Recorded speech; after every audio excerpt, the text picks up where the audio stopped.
Assalamualaikum warahmatullahi wabarakatuh, anak-anakku sekalian. Kita kembali lagi bertemu di pembelajaran fisika. Hari ini kita akan membahas mengenai kecepatan partikel dan energi dalam. Masih di bab teori kinetik gas.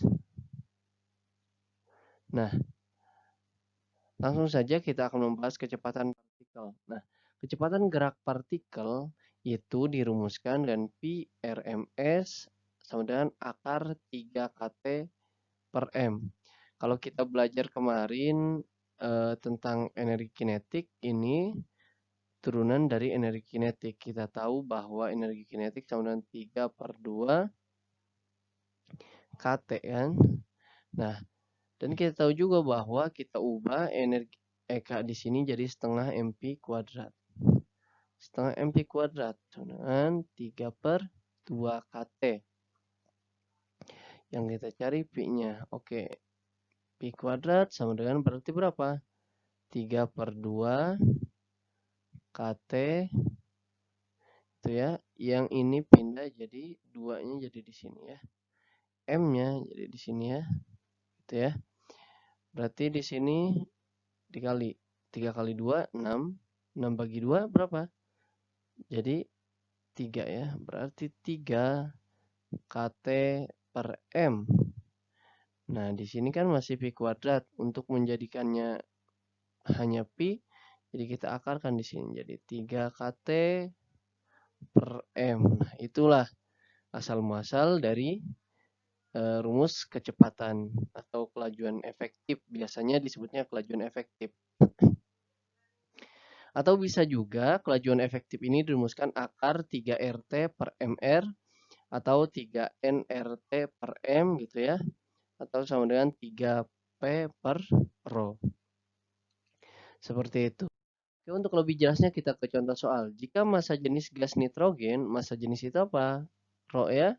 Rho-nya berapa? 1,25 kg meter kubik. Nah, dan tekanan. Tekanan itu apa? P ya. Tekanan itu P. 1,5 kali 10 pangkat 5 Newton per meter. Hitunglah kelajuan efektif partikel gas pada suhu 200.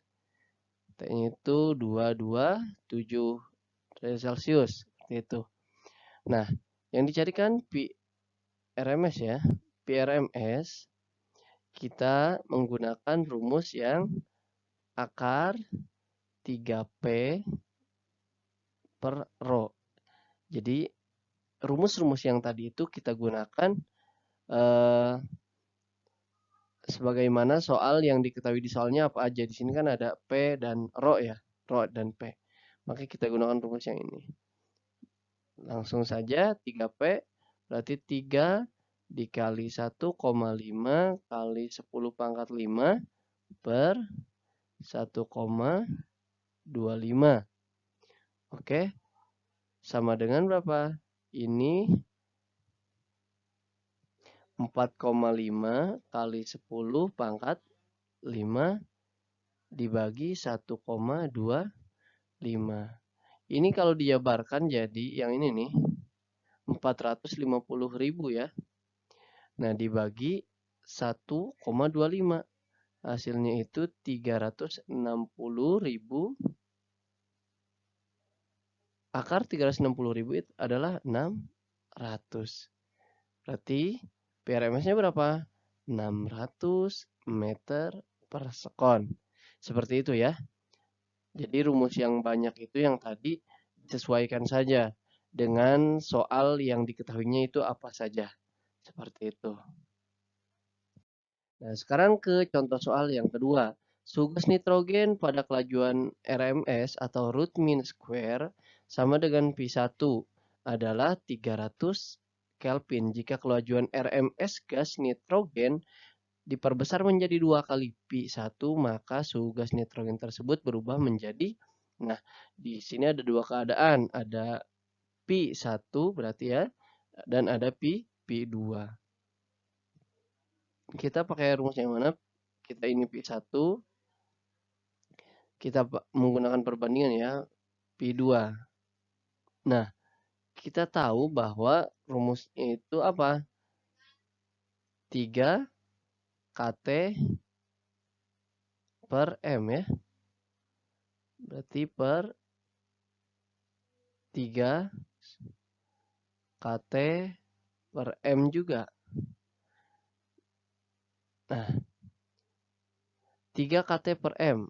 Ini 3K, M-nya ini kan sama. Kita coret saja di sini ya. Karena sama-sama. Yang bedanya itu hanya suhunya saja. Berarti P1 per 2 V1 ya. Karena V2 itu 2 kalinya. Berarti sama dengan di sini kita tuliskan seperti ini. Berarti T1 per T2 seperti itu. Oke. P1 dibagi 2 P1 berarti setengah ya di sini jadinya. Setengah ini kita coret ya. Di sini berarti 300 per T2. Untuk menghilangkan akarnya berarti kita dikalikan kuadrat di kedua sisi ya. Kanan dan kiri. Berarti di sini jadinya 300 per T. Di sini karena dikuadratkan berarti 1 kuadrat berapa? 1. Di sini per 2 kuadrat berapa? 4. Maka saya ke sini ya. Dikali silang berarti 1 dikali T sama dengan 4 dikali 3, 300. T sama dengan berarti berapa? 1200 Kelvin. Jadi suhu yang keduanya itu yaitu berapa? 1200 Kelvin. Oke, kita lanjutkan. Nah, sekarang kita akan ke pembahasan selanjutnya yaitu energi dalam. Kalian kemarin juga pernah belajar mengenai energi kinetik ya. Nah, rumus energi kinetik tersebut berlaku untuk satu maupun banyak partikel atau n partikel. Lalu bagaimana jika seluruh energi kinetik partikel tersebut dijumlahkan? Ya, ternyata saat seluruh energi kinetik tersebut dijumlahkan, muncullah besaran yang disebut energi dalam, gitu ya. Jadi secara tidak langsung energi dalam itu ialah penjumlahan dari apa? Energi kinetik seperti itu. Nah, untuk energi dalam tersebut, nanti energi dalam itu dibagi menjadi dua. Ada yang untuk gas monoatomik, yaitu untuk atomnya yang satu, dan yang kedua adalah energi dalam untuk diatomik. Nah, untuk monoatomik, energi dalamnya itu U sama dengan 3/2 NKT, gitu ya. Atau 3/2 nRT. Untuk energi dalam diatomik, yaitu yang memiliki atom-atom dua. Contoh monoatomik sebentar ini berarti He kayak He, gitu ya, Ne, dan Ar. Seperti itu dan yang lainnya. Untuk diatomik itu seperti O2, kemudian N2, dan juga H2. Nah, ini untuk atom diatomik dan yang lainnya.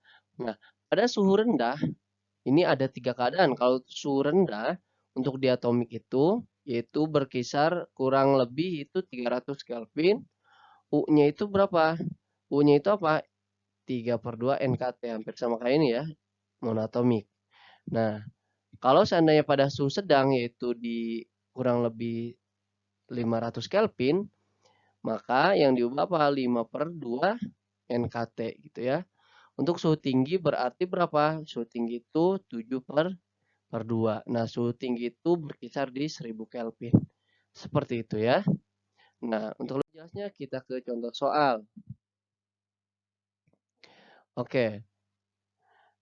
Suatu gas monoatomik. Nah, ini gasnya apa? Gas monoatomik. Memiliki energi dalam 6 kJ. 6 kJ berarti berapa? 6000 Joule ya. Oke. 6000 Joule dan berada pada suhu 27 derajat Celcius atau berapa? 300 Kelvin. Tentukan banyaknya mol gas. Oke. Kita tahu bahwa energi dalam itu rumusnya apa? Energi dalam rumusnya sama dengan 3/2 NKT atau NRT. Karena di sini yang ditanya banyaknya mol, berarti kita pakai NRT ya, gitu. Nah, ya udah berarti kalau ditanya N-nya berarti gimana? Berarti N sama dengan 2U per 3R, 3RT. Nah, 2U, U-nya tadi berapa? 2 kali 6.000 gitu ya. 3RT, 3. R-nya berapa? Jangan lupa satuannya itu R itu 8,314 ya. Dikali. Dikali berapa? 300. Hasilnya berapa di sini? N-nya itu 1,6 mol. Nah, seperti itu. Itulah materi tentang kecepatan partikel dan energi dalam. Jika ada pertanyaan, silahkan hubungi saya di 085156790096. Semoga bermanfaat. Akhir kata dari saya. Wassalamualaikum warahmatullahi wabarakatuh.